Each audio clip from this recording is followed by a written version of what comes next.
Recently I watched a video comparing German houses and American houses, how they were different, and it was very interesting for me, especially being British, seeing the differences to both of those countries from our houses. So watching something along those lines today, German homes, how the Germans live. As a German, you can tell me if this is relatable, is this how you live? But yeah, just interested to learn more about this part of German lifestyle, the houses. Let's watch. Did you know that in German addresses, the street name comes first and then the number, and the postcode or zip code comes before the city? I guess that kind of makes sense actually. Like in the UK is the opposite way around for both, but I guess these are the things that you use to locate first of all before you actually go that much into detail. This is used for the location in the city and this is for the street itself, then you'll look for that. So that actually seems a bit more practical and functional actually. And check out the doorbells, no numbers. Instead, they're labelled with the surnames of the people living there, which strikes me as slightly unusual for this privacy-loving nation. That is interesting. In the UK, for apartment blocks, which I'm guessing this is, usually the front door has all the buzzers there, has the number is numbered, so I've not seen any with a person's name. Tell me if that's the case for the place you live. So is this the bell itself? That looks like a kind of interesting. Anyway, for today's episode, we're at home with the Germans.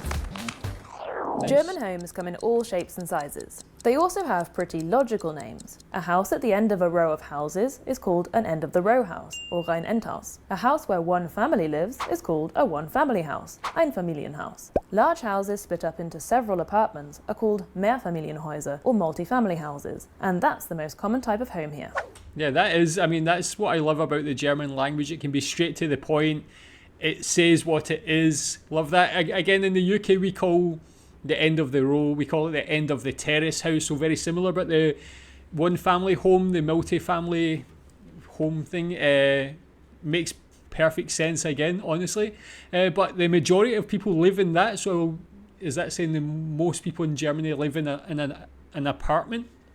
I think that would be quite different in the UK. I think people probably live more in that one family home than anything else. I think that's what we have more of. So tell me, where do you live? What type of house? As I've told you before, Germans usually know the exact measurements of their home in square metres. The average German home is a little over 90 square metres, for two people. 5 million Germans live in a WG or Wohngemeinschaft, that's shared accommodation. 5 million Germans lived in shared accommodation. So what is that, like living alongside roommates or something like that? That actually seems like quite a high number. I'm not too sure how to compare that to the UK. Maybe it's a similar amount, but that does seem very high. Why is that the case in Germany?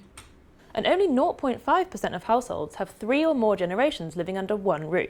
Cold rent means without bills, and warm rent includes costs for certain utilities and services. Okay, I've never heard of that. I feel like any place I've lived in has always been you just take from the person who's renting or whatever has to always pay all the bills. I've never had that included. That would be quite nice if it was.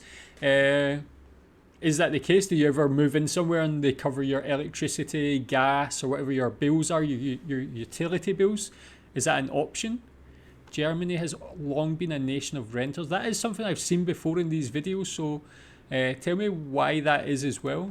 Germany has long been a nation of renters. Less than half the population owns their own home, and in some larger cities that drops to a quarter. This is in part a hangover from recent history. During the war, a lot of private property was destroyed, so rental apartment blocks were built as a quick fix. In East Germany, people rarely had the option of purchasing their own property, and state-owned property was heavily subsidised. These days, some people prefer the flexibility of renting. Germans do, after all, move an average of 6 times in their life, but most people cite spiralling house prices and hefty deposits as the main hurdle to owning their own home. Yeah, that is the same in the UK as well. Like, I think probably in the UK, people have always been homeowners more than anything else. I think with renting, it's that lack of stability that you know that maybe your landlord can throw you out at any time. So for instance, families and so on would always rather buy a home, I think.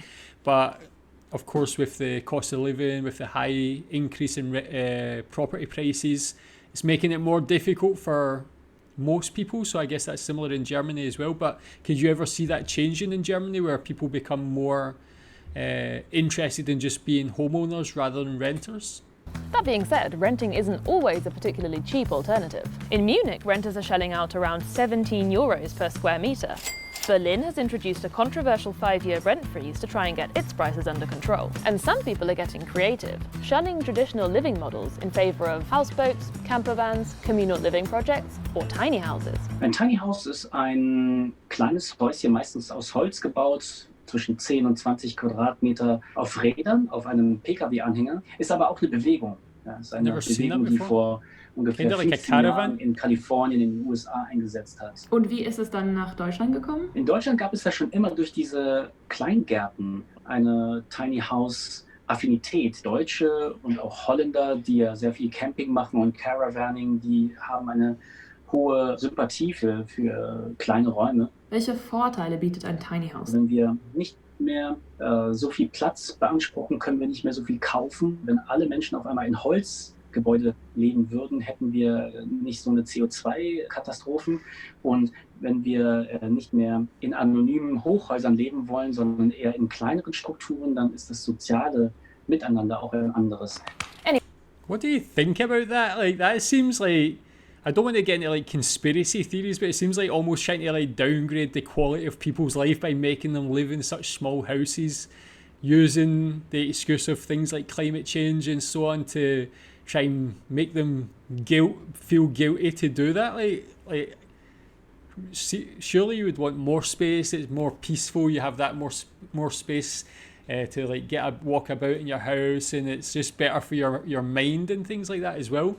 I don't know, maybe some people do like that minimal lifestyle, so don't want to buy a lot of things, but I feel like bigger is always better to an extent. Obviously you can also go too far and have a house that's too big and be taking up space that you really don't need and stuff, but that seems like it's pushing the boundaries of what I would find acceptable, honestly. But is that a thing? Do people live in those very small houses? I've never heard of that in Germany.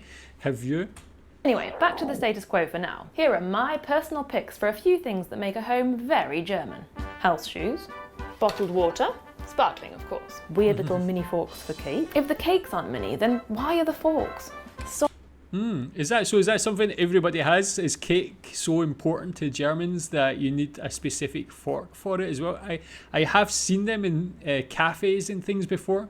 I don't own one. What about the sparkling water as well? Is it always sparkling rather than still for you? Solid roller blinds that block out every last scrap of light. That's the one I seen on that previous video. I need that in my life. I need the complete darkness, no light getting in. Does it make a difference for you to the quality of your sleep to have these sort of blinds? One of these retro-looking wooden measuring sticks. A Why? cellar with caged-off storage spaces. A beloved balcony. That's the most sought-after home feature. Yeah, see, those last two ones kind of go against that mentality of having smaller homes, having a big cellar, having a big balcony that could be used more practically for like living space as well, I guess. So I don't know, this kind of contradicts that last point of the last guy that was speaking there. 2 duvets, very practical. Yeah, I like and that idea. Unwieldy, squashy, 2 duvets. frankly ridiculous square pillows. Newcomers often have a few surprises when they move into their first place in Germany. First of all, don't expect a house or flat to be furnished, even if you're renting. And the biggest shock of all might come when you enter the kitchen. Yep, it's totally normal to take your entire kitchen with you when you move. Counters, cooker, sink, everything. Yeah, that one is like, that completely blew my mind because I've lived in a lot of different countries. It says like Germans move home 6 times. I've lived in 4 different countries. I've never seen anything like that before. I can't imagine the hassle it would be to pack up and move a full kitchen. That would actually probably stress me out more than anything else. But have you ever moved your own kitchen? Was it laborious to do? One good thing about moving here is that it's a team effort. It's absolutely the done thing to enlist the help of all your friends. The only payment required is beer, pizza, and the knowledge that you'll return the favour. Of course, it wouldn't be Germany without a good set of rules. The small print in a rental contract can include such gems as the exact level of noise you're allowed to make, how often you have to air your flat out, and the requirement to repaint every room a neutral colour upon your departure. That is interesting. So yeah, tell me what's the weirdest term you've ever had on your rental contract as well. I kind of like that last one. It makes sense because sometimes the walls get discoloured and all that sort of thing as well. So keeping the place in nice condition for the next person moving in. That's just a good civic duty, really. But tell me what the weirdest thing you've ever seen on a contract If you've is. noticed anything else about the German way of living, leave me a comment below. Thanks for dropping by. Very cool. So yeah, that does give me a bit of a deeper insight into German homes, and yeah, just about Germans specifically. The one remove, I still can't go over the one taking the full kitchen out. Does it happen in any other country to your knowledge?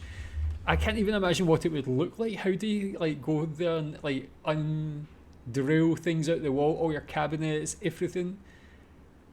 The thought of it makes me like get anxiety, man, never mind having to actually do it. And if you move 6 times, moving your kitchen 6 times, it's tough, man.